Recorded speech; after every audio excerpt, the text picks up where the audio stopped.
नमस्कार। प्राइम समाचारमा स्वागत छ। म सुषमा श्रेष्ठ र म सरोज कोइराला। सुरु गरौँ अहिलेसम्मका प्रमुख समाचारबाट।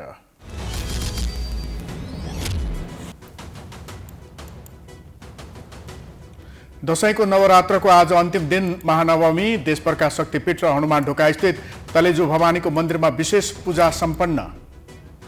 कोरोना कहर र आर्थिक विपन्नताका कारण विगतका वर्षहरूमा जस्तो देखिएन दशैंको उल्लास। उपचाररत बिरामी र आफन्तको चाडपर्वमा समेत अस्पतालमै बास। सरकार र अदालत बीच भागभण्डाको बाटो भएको ओलीको आरोप। प्रधान न्यायाधीश नै सेटिङमा, अझै संसद चल्न नदिने अडानमा। सभामुखसँग वार्ता गर्न भने तयार रहेको सङ्केत। 5 दलीय गठबन्धनले अझै टुङ्ग्याउन सकेनन् प्रदेश सरकारको भागभण्डा। संख्यामा सहमति भए पनि मुख्यमन्त्रीमा विवाद। जसपालाई 1-3 दललाई 2-2 प्रदेशमा नेतृत्व। संस्कृत भाषा जगेर्नाका लागि 11 वर्षदेखि सोलुखुम्बुमा निशुल्क गुरुकुल विद्यालय सञ्चालन। स्रोत साधन नहुँदा दिगो रूपमा सञ्चालन गर्न चुनौती। दक्षिणी ताइवानको काओसुङ सहर स्थित 13 तले भवनमा भीषण आग लागि। माथिल्लो फ्ल्याटमा रहेका 46 जनाको मृत्यु, 79 जना घाइते। 3 घण्टामा आगो नियन्त्रण। र नेपाल र भारत मालदिप्समा जारी साफ च्याम्पियनसिप फुटबलको फाइनलमा शनिबार नेपालले उपाधिका लागि भारतको सामना गर्ने। राष्ट्रपति र प्रधानमन्त्रीद्वारा खेलाडीको प्रशंसा। अब समाचार विस्तारमा।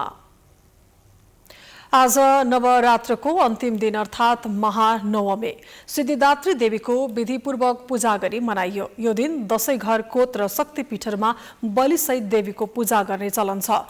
देशैभरका शक्तिपीठहरूमा पञ्चबलिसहित सिद्धिदात्रीको पूजा आराधना गरी आज महानवमी मनाइएको छ। एक रिपोर्ट। महानवमीको अवसर पारेर देशैभरका देवी मन्दिर तथा शक्तिपीठहरूमा बलिसहित महानवमी पर्व मनाइएको छ। आज देशैभरको शक्तिपीठहरूमा बोका, हाँस, कुखुराको भाले, राँगाको बलिसहित पूजा गर्ने चलन छ। यसै क्रममा काठमाडौँको बसन्तपुर स्थित हनुमान ढोका परिसरमा पनि बोका र राँगाको बलि दिएर पूजा गरिएको छ। कतिपय शक्तिपीठमा भने आज हाँस, कुखुरा, बोका, भेडा र राँगाको पञ्च बलि दिने चलन पनि छ। दशैं घर कोत लगायत विभिन्न देवी मन्दिर र शक्तिपीठहरूमा बलि दिनुका साथै दुर्गा सप्तशती चण्डी, श्रीमद् देवी भागवत एवं देवी स्तोत्र पाठ पनि गरिन्छ। यसरी नवमीको दिनमा काठमाडौँको हनुमान ढोकामा रहेको हनुमान ढोका दरबार दशैं घरमा समेत बलिसहित पूजा आराधना गरिएको छ। उसमा 18औं अवतारमा श्रीकृष्ण भगवान रामचन्द्रको रूप लिएर जन्म लिनु भएको थियो। त्यो बेला चाहिँ रामचन्द्र र रावणको के भएको थियो भने एक प्रकारले रावणले चाहिँ अब देशमा भनौँ अथवा एउटा ठाउँमा राज्यमा के गरेको थियो भने रावणले चाहिँ एकदम विध्वंस मचाएको थियो। अनि रामचन्द्र भगवानले 9 दिनसम्म माँ काली, माँ लक्ष्मी, माँ सरस्वती, भगवती श्री दुर्गा देवीको चाहिँ आराधना गरेर रावणलाई चाहिँ परास्त गर्नु अथवा जित्नुभयो भनौँ। जित्नुभयो र 10औं दिनमा चाहिँ एउटा विजय उत्सवको रूपमा हामीले मनाउँछौँ। मार्कण्डेय पुराणमा उल्लेख भए अनुसार महानवमी तिथिकै दिन चामुण्डा देवीले रक्तबीज राक्षसलाई वध गरेकाले महानवमी पर्वलाई विशेष महत्त्वका साथ लिइन्छ। दुर्गा पक्ष समेत भनिने दशैंको पहिलो दिन शैलपुत्री, दोस्रो दिन ब्रह्मचारिणी, तेस्रो दिन चन्द्रघण्टा, चौथो दिन कुष्माण्डा, पाँचौं दिन स्कन्दमाता, छैठौं दिन कात्यायनी, सातौं दिन कालरात्रि, आठौं दिन महागौरी र 9औं दिन सिद्धिदात्रीको पूजा आराधना गरिन्छ। यिनै 9 वटा दुर्गाका रूपलाई नवदुर्गा पनि भनिन्छ। दशैंको अवसरमा हनुमान ढोका दरबारको मूल चोकमा 3 दिनसम्म 54 वटा बोका र राँगा बलि चढाइने परम्परा रहेको छ। यो चाहिँ देवी भगवती माताका गणहरू हुन्छन् जो 64 भैरव, 64 योगिनी, 64 भैरव, 64 योगिनीहरू हुन्छन्। देवीका चाहिँ गणहरू हुन्छ। उहाँहरूलाई अब के हुन्छ नि देवी त्यो गणहरू त उग्र रूप हुन्छ नि। केही खान नपाएपछि हामीलाई भोक लागेको बेला हामी सबैले खाना पाएनौँ भने त के हुन्छ नि हामीलाई पनि मन अलिक खिन्नता हुन्छ अथवा रिस उठ्न थाल्छ। त्यसैले देवीका गणहरूलाई हामीले चाहिँ भोगको रूपमा हिजो बेलुका 12 बजे 54 रागा 54 बोकाको बलि दियो। पशु बलि नदिने र शाकाहारीहरूले भने महानवमीका दिनमा कुबिन्डो, घिरौला, मुला, काँक्रो र जटा नरिवल समेत बलि दिई पायस पनि चढाउने गर्दछन्। नवरात्रमा देशभरका शक्तिपीठमा पूजा आराधना एवं दर्शन गर्ने भक्तजनको भिड लाग्ने गर्छ। भगवतीको नाममा महाअष्टमी, महानवमी र चतुर्दशी तिथिमा बलि दिने प्रचलन रहिआएको छ। यस्तै आजकै दिन सवारी साधनहरूको पनि पूजा आजा गरी भाले, हाँस, नरिवल चढाउने प्रचलन छ। गत वर्ष भने कोरोनाका कारण हनुमान ढोकामा बलि स्थगित भएको थियो। वर्षमा एक दिन मात्रै खोल्ने हनुमान ढोका दरबारमा रहेको तलेजु भवानीको मन्दिर आज 5 बजेसम्मका लागि खुल्ला गरिएको छ। वर्षमा एकपटक महानवमीका दिन मात्र खुल्ने भएकाले तलेजु भवानीको मन्दिरमा बिहानैदेखि दर्शनार्थीको घुइँचो लागेको थियो। एक रिपोर्ट। दर्शकहरू, यति बेला हामी काठमाडौँको हनुमान ढोका दरबार स्क्वायरमा अवस्थित तलेजु भवानी मन्दिरमा आइपुगेका छौँ। नेपालीहरूको महान पर्व विजयादशमीको 9 दिन नवरात्रमा मात्रै खुल्ने तलेजु भवानी मन्दिरमा विगतका वर्षहरूमा कोभिडका कारणले गर्दा पूर्णवत रूपमा यो मन्दिर सुचारू र सञ्चालन हुन नसके पनि यस वर्ष कोभिड महामारी केही घटेकोले श्रद्धालु भक्तजनहरू बिहानैदेखि तलेजु मन्दिरमा लामबद्ध भएर भनौँ न तलेजु भवानीको पूजा आराधना पूजा अर्चना गर्नका लागि बसिरहेका छन्। हामी दृश्यमा देख्न सक्छौँ हनुमान ढोका परिसरभित्र दुईतिरबाट बेग्ला बेग्लै भन्न लाइन बनाएर तलेजु मन्दिर परिसरभित्र अर्थात् तलेजु मन्दिरमा पूजा आराधना गर्नका लागि व्यवस्थापन गरिएको छ। यहाँ विभिन्न समूहहरू स्वयंसेवीका रूपमा काम गरिरहेका छन्। त्यसै गरी नेपाल प्रहरी, नेपाल आर्मी लगायत सुरक्षाकर्मीहरू, सुरक्षा निकायहरू पनि यहाँ आम भक्तजनको सुरक्षालाई मध्यनजर राख्दै लाइनहरू मिलाउन, मास्क नलाएकाहरूलाई मास्क लगाऊ भनेर भन्न सचेतना जगाउन लामबद्ध हुनुभएको छ।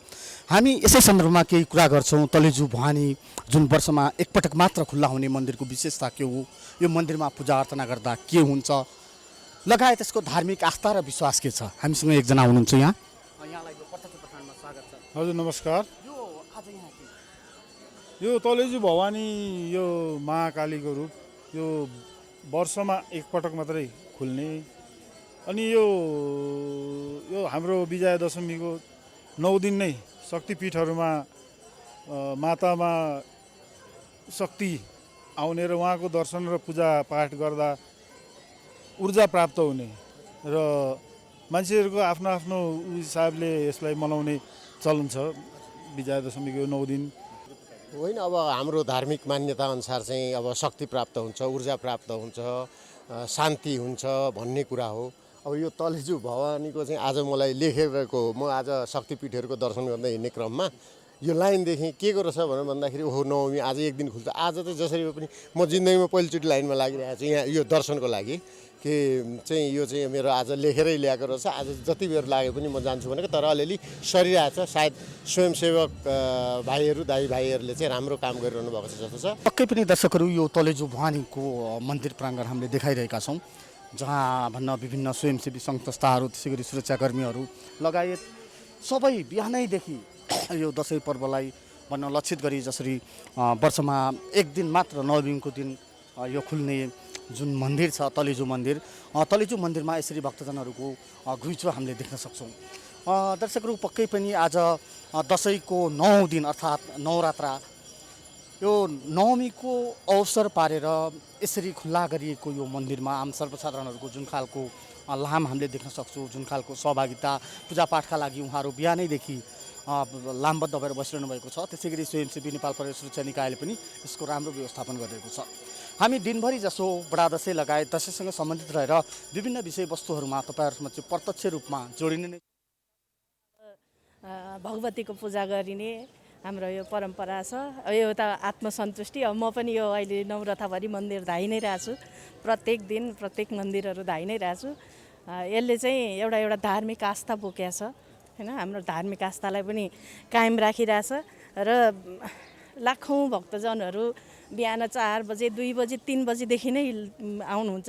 अब यहाँ पनि अब अहिले देखिरहेछु बिहानैदेखि हैन। केही पनि हामीले देख्न सक्छौँ यहाँ लामबद्ध भएका भिडमा हामीले तपाईँहरूलाई यी दृश्यहरू सम्प्रेषण गऱ्यौँ। वर्षमा एकपटक खुल्ने भएकाले पनि तलेजु मन्दिरको विशेष महत्त्व त राख्छ नै। तर जसरी आम सर्वसाधारणहरू बिहानैदेखि एउटा आस्था र धार्मिक विश्वासलाई बोकेर भन्न जुन धुमधाम तौरले बडा दशैँमा भन्न देवीलाई प्रसन्न पार्नका लागि बिहानदेखि निराहार रहेर जसरी उहाँहरू श्रद्धाका साथ व्रत बसिरहनु भएको छ, त्यसै गरी उहाँहरूले आफ्नो मनोकांक्षा पुरा होस्, परिवारमा सुख शान्ति होस् लगायतका जुन खालका भन्न कुराहरू समेटेर उहाँहरू एक खालको आस्था र विश्वासमा अडिग रहनु भएको छ। यसले पनि पक्कै पनि हामी विशेष गरी नेपाली र अझ हिन्दू धर्मावलम्बीहरूका लागि दशैँ साँच्चीकै महान त्यत्तिकै बनेको होइन भनेर हामी स्पष्टसँग भन्न सक्छौँ। नेपाल पञ्चाङ्ग निर्णायक समितिले यस वर्ष दशैँको साइत सार्वजनिक गरेको छ। असोज 29 गते शुक्रबार विजयादशमी पर्व परेको छ। घटस्थापनाका दिनदेखि पूजा आराधना गरिएको देवीलाई बिहान 8:19 विसर्जन गर्ने साइत छ। विजयादशमीका दिन साइत खोजेर टीका लगाउनेका लागि भने बिहान 10:02 को साइत शुभ रहेको पञ्चाङ्ग निर्णायक समितिका पूर्व अध्यक्ष रामचन्द्र गौतमले जनाएका छन्। साइतमा जानुपर्ने भएको हुनाले साइत चाहिँ तपाईँको 8:19 को शुभ समयमा भोलि विजयादशमीको दिनमा देवीलाई चाहिँ बिदा गर्नुपर्छ, विसर्जन गर्नुपर्छ। अब विसर्जन गरिसकेपछि त्यहाँ घडा थाप्या हुन्छ नानी। घडा चाहिने तपाईँको घडा भने घैँटो अथवा कलश त हो नि है। कलश कसैको चाहिने चाँदीको होला, कसैको तामाको होला, कसैको माटाको होला, जे थाप्या छ त्यहाँ पानी भरिहाले हुन्छ। टीकामा जो आशीर्वाद लिन चाहिने आउनु भएको छ, बस्नु भएको छ, सबैले अभिषेक गर्नुपर्छ, पानी छेप्नुपर्छ त्यो सबैलाई। टीका लगाउने मानिस पूर्व फर्किनुपर्ने समितिले जनाएको छ। त्यस दिनदेखि कोजाग्रत पूर्णिमासम्म दुर्गा भवानीको प्रसाद लगाउन सकिन्छ। विजयादशमीका दिन बिहान 7:01 जाँदा तुलजा भवानीलाई मूल चोकबाट मूल मन्दिरमा फिर्ती यात्रा गराइने साइत छ। तुलजा भवानीलाई बिहान 8:32 बजे स्थिरासन गराइने साइत पनि समितिले निकालेको छ। आश्विन शुक्ल पूर्णिमाका दिन कार्तिक 2 गते सबै बलि पूर्ति गरिन्छ। त्यसै रात कोजाग्रत पूर्णिमा पर्व मनाइन्छ।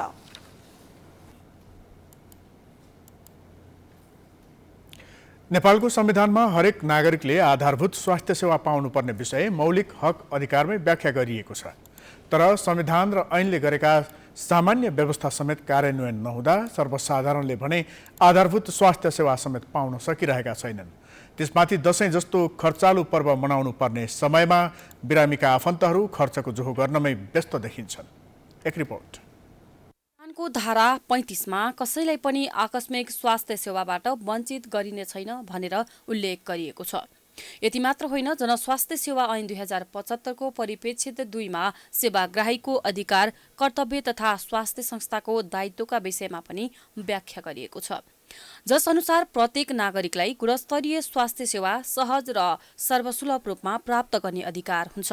ऐनको दफा 3 मा भनिएको छ, कुनै पनि नागरिकलाई स्वास्थ्य सेवाबाट वञ्चित गरिने छैन।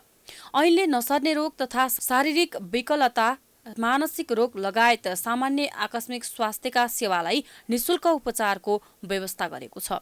तोकिएका बमोजिमका आकस्मिक स्वास्थ्य सेवा प्रदान गर्नु प्रत्येक स्वास्थ्य संस्थाहरूको कर्तव्य हो। तर संविधान र ऐनले गरेका सामान्य व्यवस्था समेत कार्यान्वयन नहुँदा सर्वसाधारणले अहिले पनि आधारभूत स्वास्थ्य सेवा पाउन सकिरहेका छैनन्। त्यसमाथि दशैं जस्तो खर्चालु पर्वमा समेत सरकारले यस्ता विषयमा ध्यान पुर्याउन सकेको देखिएन। यहाँ आउँदासम्म अहिले 1.5 लाख जति खर्च भइसक्यो। अब हुने कति हो थाहा छैन। कहीँ के पाएको छैन, हामीले खोज गर्न गएको पनि छैन। कहाँ के छ भनेर खोजी गर्न गएको पनि छैन। हामी अब बाहिरबाट आमा चाहिँ हाम्रो के थाहा। कतै औषधि अभाव त कतै जनशक्ति अभाव हुने गरेको छ। कतिपय यस्ता घटना छन् जसले संविधान र ऐनमा भएका सबै व्यवस्थालाई मजाक बनाएको छ। जनतालाई सर्वसुलभ रूपमा स्वास्थ्य सेवा उपलब्ध गराउनु पर्ने जिम्मेवारी निकाय जनताको स्वास्थ्यप्रति जिम्मेवार बन्न सकेका छैनन्। उनीहरूका लागि जनताको चाडपर्व समेत गैर विषय बनेको छ। हुन त सरकारले चाडपर्वमा मात्र होइन, हरेक दिन संविधानले गरेको व्यवस्थाको पालनामा ख्याल राख्नुपर्छ। अपेक्षाकृत सेवाको चुस्त दुरुस्त रूपमा अथवा तीव्र गतिमा हुनुपर्ने जुन किसिमको हामीले अपेक्षा गरे अनुसारको प्रगति हो, त्यो प्रगतिहरू केही अझ पनि तीव्र गतिमा लिएर जानुपर्ने गरी देखिन्छन्।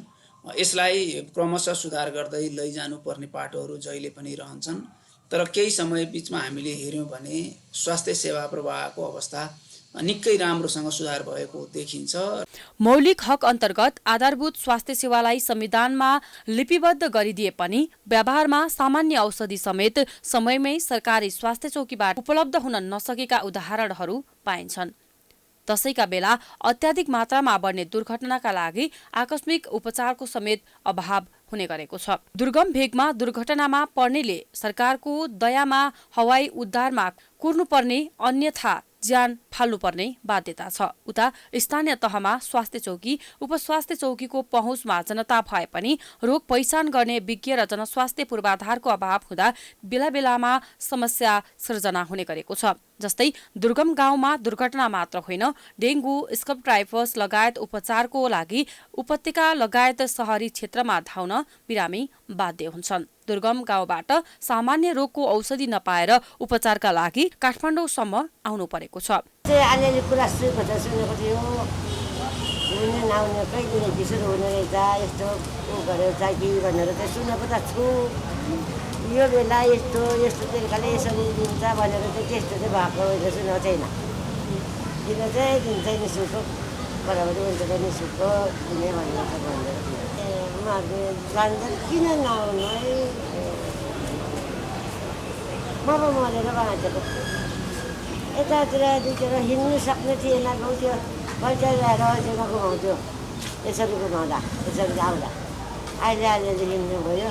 एकीकृत नवजात शिशु तथा बालरोग व्यवस्थापन, पोषण सेवा, गर्भवती तथा सुत्केरी सेवा, परिवार नियोजन, गर्भपतन तथा प्रजनन स्वास्थ्य सेवा जस्ता मातृ एवं नवजात शिशु तथा बाल स्वास्थ्य सेवा, ज्येष्ठ नागरिक सम्बन्धी सेवा, सामान्य आकस्मिक सम्बन्धी स्वास्थ्य सेवा, स्वास्थ्य प्रवर्धन सेवा, आयुर्वेद तथा अन्य सामान्य प्राप्त वैकल्पिक स्वास्थ्य सेवा लगायतका 10 थरी विभिन्न किसिमका स्वास्थ्य सेवा निशुल्क प्रदान गर्नु प्रत्येक स्वास्थ्य संस्थाको कर्तव्य भए पनि व्यवहारमा त्यो लागू भएको पाइँदैन। सरकारले संविधानमा उल्लेख भएको नागरिकको मौलिक हकको पालना गर्ने हो भने पनि गरिब र रोगीले समेत हाँसेर दशैं जस्तो पर्व मनाउन सक्ने थिए।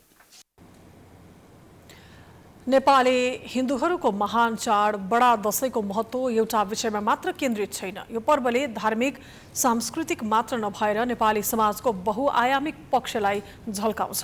तर पछिल्लो समय नेपाली समाजमा दशैं मनाउने शैलीमा परिवर्तन आउन थालेको छ। आधुनिकीकरणसँगै हाम्रो समाजमा दशैंको महत्त्वको समेत फरक व्याख्या हुन थालेको छ अनि दशैं तडक भडकतिर उन्मुख पनि हुँदैछ। एक रिपोर्ट। आधुनिकीकरण, नक्कल अनि तडक भडक गर्ने बानीले बालकदेखि प्रौढसम्ममा दशैंको रौनक घट्दो छ। दशैंमा पूजा गर्ने शैलीदेखि खेलिने पिङ, उडाइने चङ्गाको परम्परा समेत लोप हुँदैछ। मालश्रीको धुनसँगै सबैको घर घरमा उदाउने दशैंको रौनकमा अहिले पश्चिमी संस्कृतिको, पश्चिमी संगीतको प्रभाव बढ्न थालेको छ।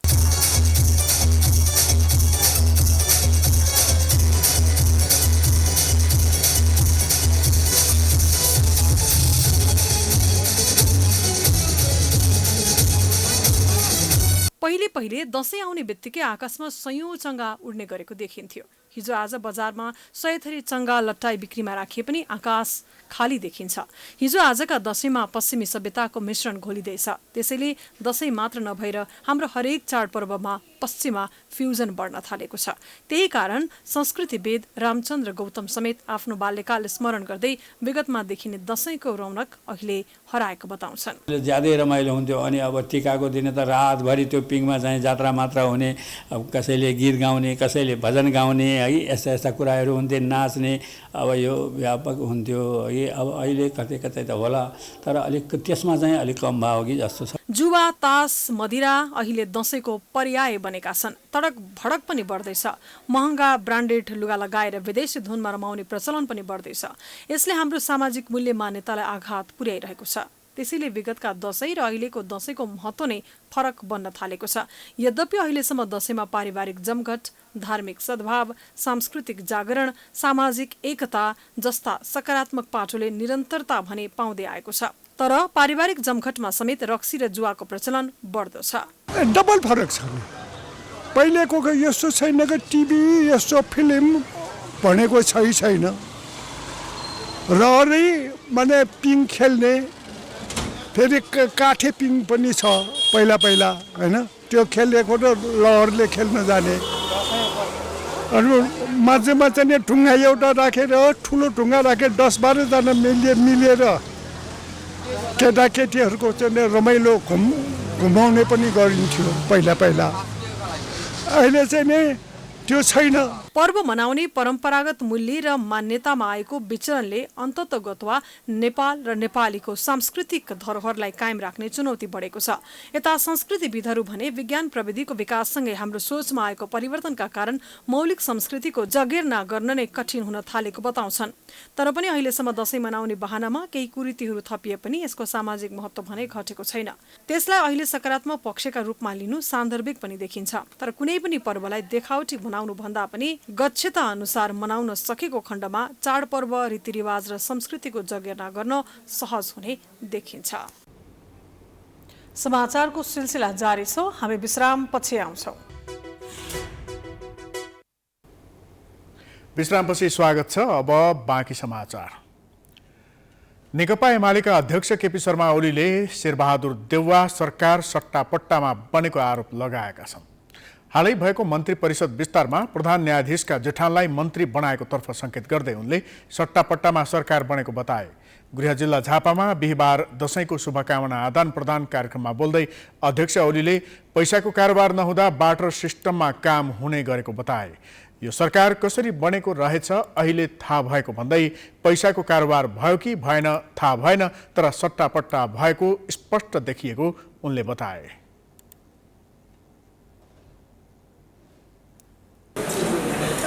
सरकार के चलेको भन्ने विचार 3 महिनामा बल्ल सरकारले पूर्णता पायो। त्यही पनि जेठानकी के जातिको मामला बडा चर्केर आयो। अब यस्तो हालतमा अहिले आएर थाहा भयो यो सरकार कसरी बन्या रहेछ। बार्टर सिस्टम भन्छ। पहिले यो व्यापारमा पैसाको कारोबार हुँदैन थियो, बार्टर सिस्टम हुन्थ्यो धेरै। अब पैसाको कारोबार भयो भने त थाहा भएन। बार्टर सिस्टम चाहिँ यसपल्ट देखियो। अध्यक्ष ओलीले धरतीमै पहिलो पटक परमादेशबाट सरकार बनेको भन्दै दशैंले यस्ता काम नगर्न सबैलाई सुमति दिने कामना गरे। ओलीले आफ्नो भाषणको सुरुमै आज दशैंको शुभकामना मात्रै दिने र कसैलाई कटाक्ष नगर्ने बताएका थिए।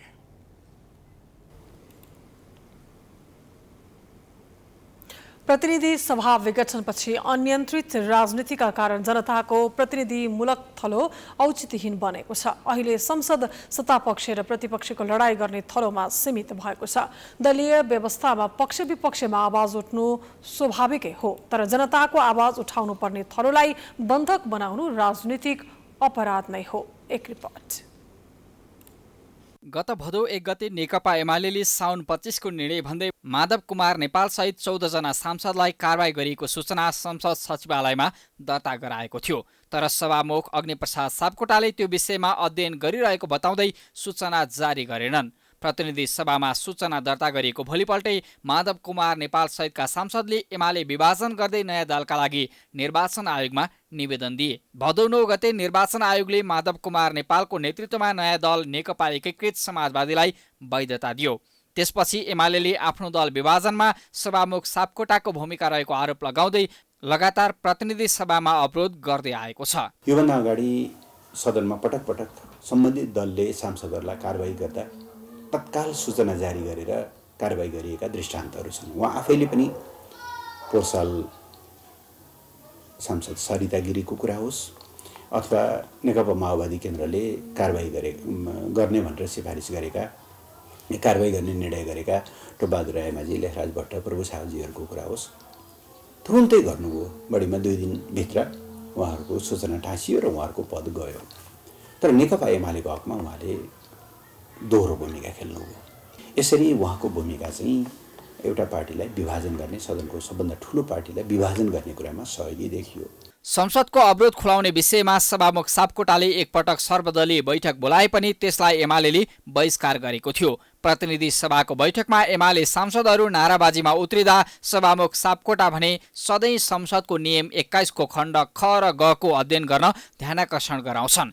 एमाले दल विभाजनको मतियार किन बनेको भन्दै सभामुख सापकोटालाई प्रश्न गरिरहन्छ। सभामुखले प्रतिनिधि सभा अवरुद्ध हुन्छ भन्ने जान्दा जान्दै पनि प्रमुख प्रतिपक्षीसँग एकपटक पनि औपचारिक संवाद गरेका छैनन्। यद्यपि बुधबार मात्रै उनले एमालेसँग वार्ता गर्न आफू तयार रहेको बताएका छन्। तर सभामुखले दोहोरो चरित्र त्यागेर समान व्यवहार गरेमा सभामुखसँग छलफल गर्न सकिने मनस्थितिमा एमाले छ। उहाँ गल्ती सच्याउन तयार हुनुभयो, प्रतिपक्षलाई साथ लिएर अगाडि बढ्नुपर्छ भन्ने निष्कर्षमा पुग्नुभयो भने छलफल हुन सक्छ, वार्ता हुन सक्छ। हामी अनन्तकालसम्म संसद रोकियोस् भन्ने चाहँदैनौँ। तर कसरी प्रस्तुत हुने, यो समस्याको समाधान कसरी गर्ने भन्ने कुरा चाहिँ वास्तवमा सभामुखको हातमा छ। जनताको आवाजलाई प्रतिनिधित्व गर्ने सर्वोच्च थलोलाई गरिमामय बनाउनका लागि सत्ता पक्ष र विपक्षीको दायित्व बराबर हुन्छ। सभामुख सापकोटाले प्रतिनिधि सभा बैठकमा बारम्बार विवाद समाधानका लागि आफूले जिम्मेवारी निर्वाह गर्ने रटान लगाइरहेका छन्। नियमावलीको व्यवस्था र संसदीय अभ्यास अनुसार प्रतिनिधि सभा बैठक व्यवस्थित रूपमा सञ्चालन गर्न एवं बैठकको कार्यसूची तय गर्न कार्यव्यवस्था परामर्श समितिको बैठक बस्नुपर्ने हो। तर सभामुख सापकोटाले चालु संसद अधिवेशनको पहिलो बैठकदेखि नै यसको आवश्यकता महसुस गरेका छैनन्। यसले पनि संसदको गतिरोधलाई थप बढाएको छ। बडा दशैंका कारण केही शिथिल जस्तो देखिएको नेपालको राजनीतिले यो पर्वको विदाईसँगै रोचक मोड लिँदैछ। नेकपा एमालेको विभाजनसँगै प्रदेश सभाहरूको अङ्कगणितमा व्यापक फेरबदल भएका छन्। त्यही कारण नेपालको राजनीति अहिले जटिल मोडमा छ। भोलि कुन प्रदेशमा को मुख्यमन्त्री बन्छ भनेर ठोकुवा गरेर भन्न सक्ने अवस्था छैन। एक रिपोर्ट। कुनै बेला 2 नम्बर प्रदेश बाहेक बाँकी 6 प्रदेशसँगै संघीय सत्तामा समेत राज गरेको नेकपा एमाले मुलुकका सबै सत्ताबाट विमुख बन्नुपर्ने अवस्था सृजना भएको छ। यसका लागि एमालेका अध्यक्ष केपी शर्मा ओलीलाई प्रमुख जिम्मेवारका रूपमा चित्रण गर्ने गरिएको छ। हुन पनि 2 पटक प्रतिनिधि सभाको असफल विघटन गर्दा समेत ओलीले जनतासँग माफी मागेनन् अनि उनको दम्भमा पनि कुनै कमी आएन। त्यही कारण संघीय सत्ताबाट उनको बहिर्गमन मात्र भएन, बिस्तारै उनको मुठीबाट सारा प्रदेशको सत्ता समेत बालुवा झै झर्दैछ। गण्डकी र लुम्बिनी प्रदेशमा सत्ताबाट बाहिरिसकेको एमाले अब 1 नम्बर र बागमती प्रदेशमा समेत सत्ताबाट विमुख हुँदैछ। एमाले विभाजनलाई कमजोर बनाउन ओलीले चालेका तत्कालीन योजना सफल हुँदा भीम आचार्य र अष्टलक्ष्मी साक्य जस्ता नेताले माधव कुमार नेपालको हात अन्तिम अवस्थामा छाडेका थिए। मुख्यमन्त्रीको कुर्सीका लागि माधव नेपालको साथ र आफ्नो अडानबाट खुट्टा कमाएका आचार्य र साक्य अहिले एमालेका तर्फबाट ती 2 प्रदेशमा मुख्यमन्त्री छन्। तर एमालेको विभाजनसँगै प्रदेशसभामा भएको अङ्कगणितको फेरबदलसँगै आचार्य र साक्यको पद केही दिनका लागि मात्र हो। संवैधानिक प्रावधान अनुसार सत्तारूढ दल विभाजन भएको 1 महिनाभित्रै प्रदेशसभामा विश्वासको मत लिनुपर्ने बाध्यतालाई अहिले आचार्य र साक्यले टारिरहेका छन्। माधव नेपालको साथमा रहँदा विधि विधानको रट लगाएर नथाकेका ती 2 नेता अहिले त्यही विधि विधानलाई कसरी पेलेर सकेसम्म बढी दिन मुख्यमन्त्री बन्न सकिन्छ भन्ने कसरतमा लागेका छन्। संविधानको धारा 168 को धारा 4 त्यसले स्पष्ट रूपमा के भन्छ भने अब विश्वासको मत लिनुपर्छ, 30 दिन भित्र लिनै पर्छ भनेर भन्छ। यदि लिएन भने त्यो सरकार वैध हुन्न, हेर्नुहोस् असंवैधानिक हुन्छ। अब उहाँहरूले अब सरकार सञ्चालन गर्ने मुख्यमन्त्री अथवा त्यो अहिले 1 नम्बर र 3 नम्बरको मन्त्री परिषदले काम गर्ने हैसियत गुमाइसकेका छ, असंवैधानिक भइसकेका छ। संविधान अनुसार उहाँहरूले विश्वासको मत लिनु भएको छैन। अब त्यस्तो अवस्था भइसक्यो, विश्वासको मत दिन सक्ने अवस्था नभइसकेपछि के उहाँहरूले राजीनामा दिनुपर्छ होइन? राजीनामा पनि दिनु भएको छैन। त्यसैले वास्तवमा अहिले कस्तो स्थिति सिर्जना भएको छ भने त्यो 2टा प्रदेशको सरकारले चाहिँ आफ्नो संवैधानिकता गुमाइसकेका छ। उहाँहरूले कुनै निर्णय गर्न मिल्दैन। उनीहरूले जतिसुकै हात खुट्टा चलाए पनि अन्ततः एमालेले ती 2 प्रदेशबाट समेत सत्ता बहिर्गमनलाई स्वीकार्नुपर्ने अवस्था छ। अहिले ती 2 प्रदेशमा राजेन्द्र राई र राजेन्द्र पाण्डेको मुख्यमन्त्री बन्ने सम्भावना बलियो छ।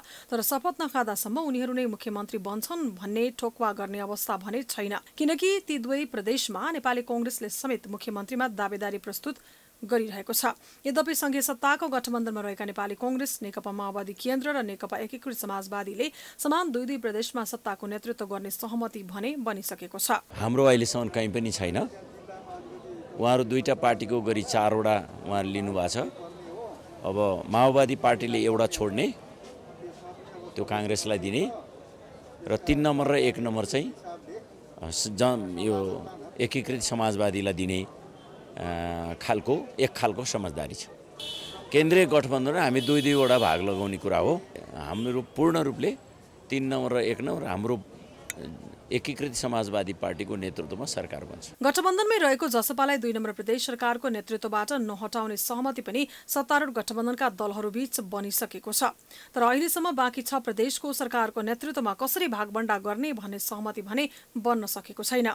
त्यही कारण कर्णाली प्रदेशका मुख्यमन्त्री महेन्द्र बहादुर शाहीले समेत आवश्यक परे मुख्यमन्त्री पद छाड्न सक्ने संकेत दिइसकेका छन्। उता सुदूरपश्चिमका मुख्यमन्त्री त्रिलोचन भट्टको पद समेत धरापमा छ। त्यो प्रदेशमा समेत गठबन्धनकै अर्को दल नेकपा एकीकृत समाजवादीको दाबी बढ्दो छ। कुन प्रदेशमा कुन दलको मुख्यमन्त्री बनाउने भन्ने औपचारिक नहुँदासम्म अहिले 6वटै प्रदेशका मुख्यमन्त्रीहरू काम चलाउ जस्ता देखिन थालेका छन्। कुनै समय माध्यमिक तहसम्म अनिवार्य गरिएको संस्कृत विषय र भाषा अहिले भने लोप हुने अवस्थामा पुगेको छ। तर पूर्वीय दर्शनको सभ्यतासँग जोडिएको संस्कृत भाषाको जगेर्नाको लागि हिमालय जिल्ला सोलुखुम्बुमा रहेको गौरीशङ्कर गुरुकुलले भने निशुल्क रूपमै संस्कृत शिक्षा दिइरहेको छ।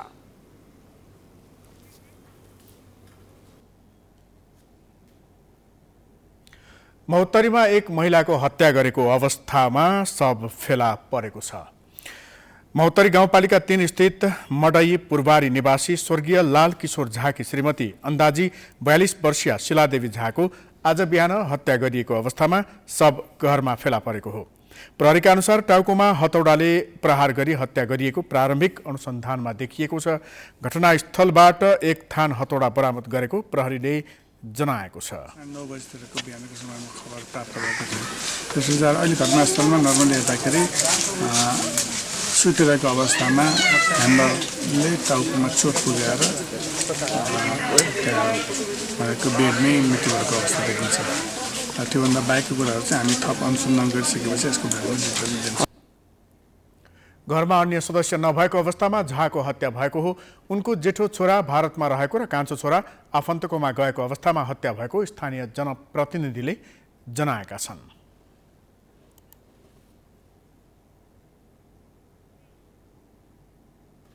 समाचारको सिलसिला अझै जारी छ। हामी विश्रामपछि आउँछौँ। विश्रामपछि स्वागत छ। अब अन्तर्राष्ट्रिय समाचार।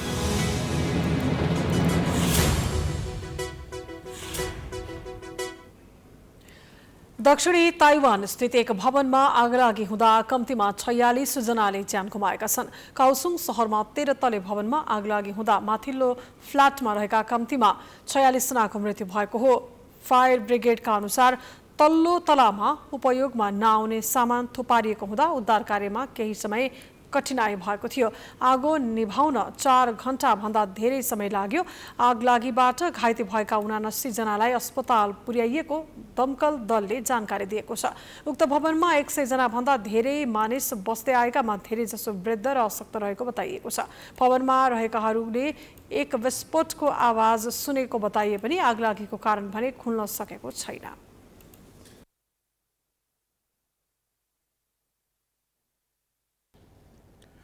जापानका प्रधानमन्त्री फुकियो किसिदाले आम निर्वाचनको घोषणा गर्दै संसदको तल्लो सदन प्रतिनिधि सभा विघटन गरेका छन्। जापानी अधिकारीहरूले बिहिबार बसेको संसदको बैठक लगत्तै आगामी अक्टोबर 31 तारिखमा संसदीय निर्वाचन हुने गरी प्रतिनिधि सभा विघटन भएको जानकारी दिएका हुन्। सत्तारूढ एलडीपी लिबरल डेमोक्रेटिक पार्टीको पार्टी अध्यक्षको निर्वाचन जितेपछि फुकियो किसिदा जापानका प्रधानमन्त्री नियुक्त भएका थिए। प्रधानमन्त्री नियुक्त भएको दिन अर्थात् अक्टोबर 4 मा किसिदाले तुरुन्तै नयाँ निर्वाचनको तयारी थाल्ने घोषणा गरेका थिए। अब खेलकुद समाचार।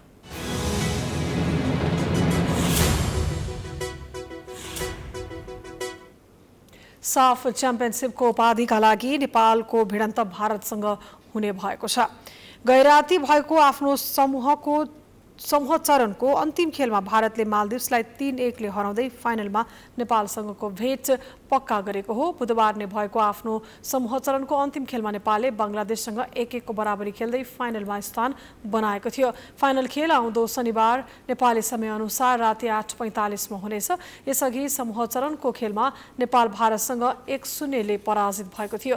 यसैबीच राष्ट्रपति विद्यादेवी भण्डारी र प्रधानमन्त्री शेरबहादुर देउवाले फाइनलमा प्रवेश गरेको नेपाली टिमलाई बधाई दिँदै जितको शुभकामना दिएका छन्।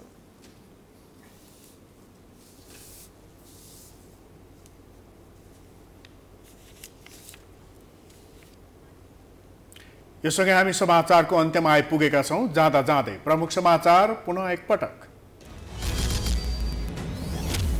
दशैंको नवरात्रको आज अन्तिम दिन महानवमी। देशभरका शक्तिपीठ र हनुमान ढोका स्थित तलेजु भवानीको मन्दिरमा विशेष पूजा सम्पन्न। भोलि 10:02 टीकाको शुभ साई। कोरोना कहर र आर्थिक विपन्नताका कारण विगतका वर्षहरूमा जस्तो देखिएन दशैंको उल्लास। उपचाररत बिरामी र आफन्तको चाडपर्वमा समेत अस्पतालमै बास। सरकार र अदालत बीच भागवण्डाको बाटो भएको ओलीको आरोप। प्रधान न्यायाधीश नै सेटिङमा अझै संसद चल्न नदिने अडानमा। सभामुखसँग वार्ता गर्न भने तयार रहेको संकेत। 5 दलीय गठबन्धनले अझै टुङ्ग्याउन सकेनन् प्रदेश सरकारको भागवण्डा। संख्यामा सहमति भए पनि मुख्यमन्त्रीमा विवाद। जसपालाई 1-3 दललाई 2 प्रदेशमा नेतृत्व। संस्कृत भाषा जगेर्नका लागि 11 वर्षदेखि सोलुखुम्बुमा निशुल्क गुरुकुल विद्यालय सञ्चालन। स्रोत साधन नहुँदा दिगो रूपमा सञ्चालन गर्न चुनौती। दक्षिणी ताइवानको काओसुङ सहरस्थित 13 तले भवनमा भीषण आगलागी। माथिल्लो फ्ल्याटमा रहेका 46 जनाको मृत्यु, 79 जना घाइते। 3 घण्टामा आगो नियन्त्रणमा। र नेपाल र भारत मालदिप्समा जारी साफ च्याम्पियनसिप फुटबलको फाइनलमा शनिबार नेपालले उपाधिका लागि भारतको सामना गर्ने राष्ट्रपति र प्रधानमन्त्रीद्वारा खेलाडीको प्रशंसा।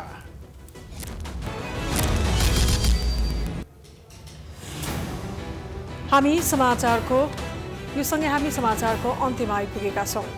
यसपछिको प्रस्तुति जनता जान्न चाहन्छन् ऋषि धमलाको साथमा। हेर्दै गर्नुहोला प्राइम टाइम्स टेलिभिजन। नमस्कार।